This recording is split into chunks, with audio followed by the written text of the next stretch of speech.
দাম্পত্য জীবনে একঘেয়েমি কাটিয়ে উঠতে যদি ভালো থাকতে চান, তাহলে এই 5টি কথা মেনে চলুন। 1, প্রতিদিন একই রুটিন, একই অভ্যাসের কারণে দাম্পত্য জীবনে চলে আসতে পারে একঘেয়েমি। তাই যতই ব্যস্ততা থাকুক না কেন, আপনারা একে অপরকে সময় দিন, কোথাও ঘুরতে যান। মনে যতই ভালোবাসা থাকুক না কেন, মুখে অবশ্যই তা প্রকাশ করুন, কারণ মানুষ কখনো আরেকজনের মন পড়তে পারে না। আপনার স্বামী বা স্ত্রীকে ভালোবাসার কথা বলুন। আপনার মুখের দুটি সুন্দর কথা তার দিনটিও সুন্দর করে দিতে পারে। 3, ভালো থাকতে হলে ছোট ছোট বিষয়ে খুশি থাকার চেষ্টা করুন।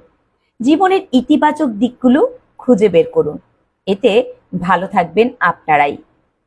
4, বিয়ের কয়েক বছর পার হলেই হারাতে শুরু করে শারীরিক আকর্ষণ।